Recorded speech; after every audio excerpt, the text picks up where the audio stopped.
Bill, do you think it's possible that a lot of people seek God simply because they want to avoid this image of burning in hell for the rest of eternity?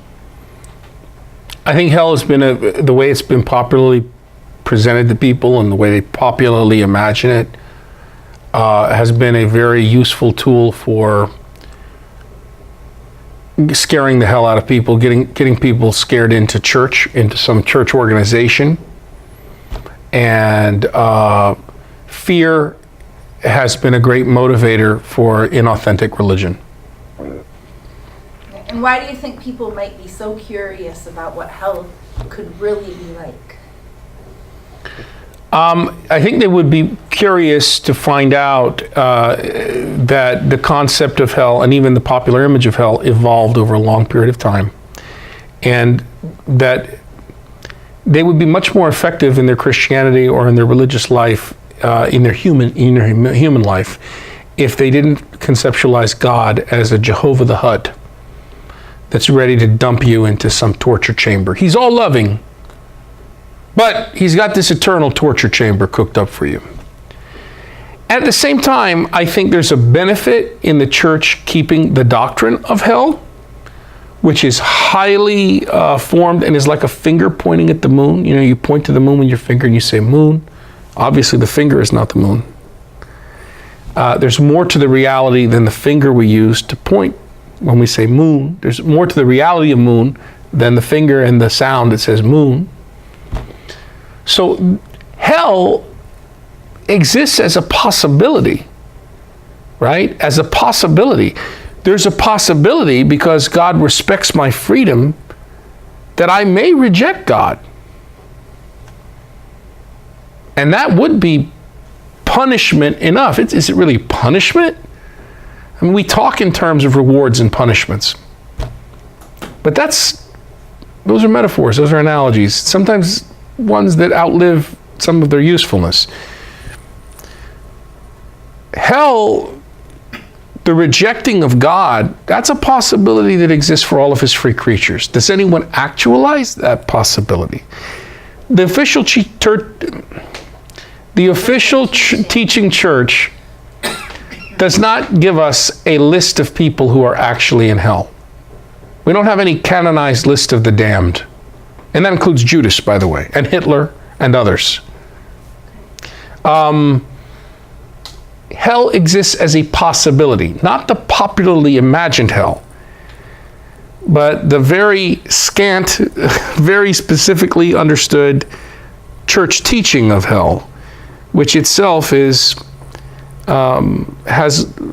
limitations like all human communication forms and language.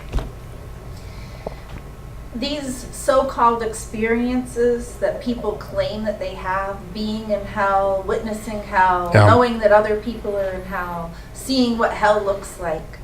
How do you think those types of experiences possibly come about, that somebody would so firmly believe that that physical place actually exists where people are tortured eternally?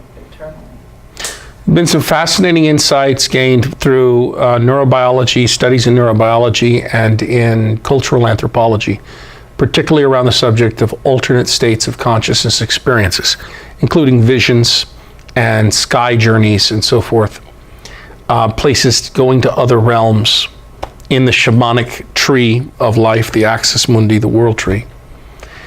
And because experiencing alternate reality is something that is inexhaustible, because God as holy and absolute mystery is inexhaustible, God has to use my brain and my cerebral cortex, right? With a lot of preconceived... With all my culturally informed, right, images and understandings which come from my culture, in order to communicate God's self to me. And there's going to be some static.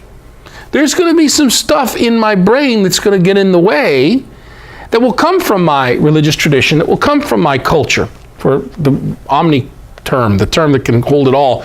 It'll come from my culture, and the soundtrack, I'm going to get that from my brain, because visions don't come with soundtracks. So that doesn't mean God can't use that. He can. Whether it's the 3 children of Fatima, I don't believe that that's a fake. I think that happened.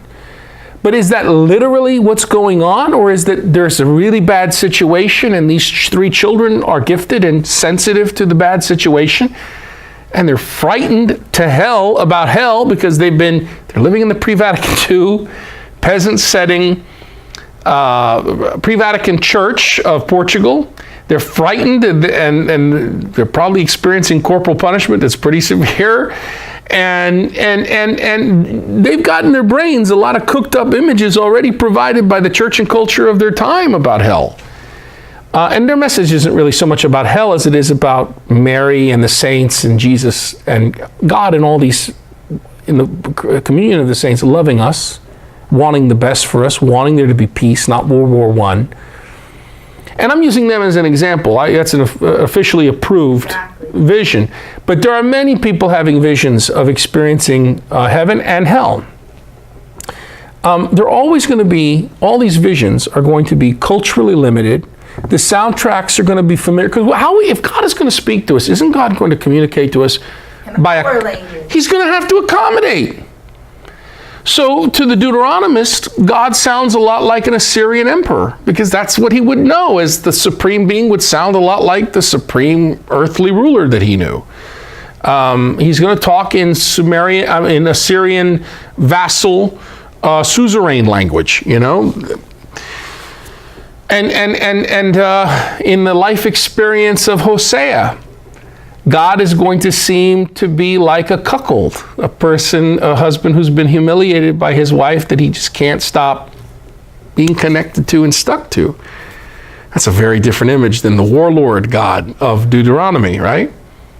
So it's fascinating that you don't just have one image of God, one theology of God in this library we call the Bible, and through church history. It's not all just one way of explaining God or expressing God and the things of God. So people who have visions, mystical experiences, I'm not discounting them.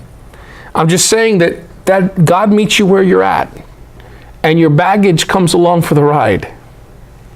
That explains a lot. Hey, thanks for watching. Just continue the playlist for the next part of the study. If you have further questions, this is good. They will get addressed, so keep watching. If you found value, please subscribe, like, and share.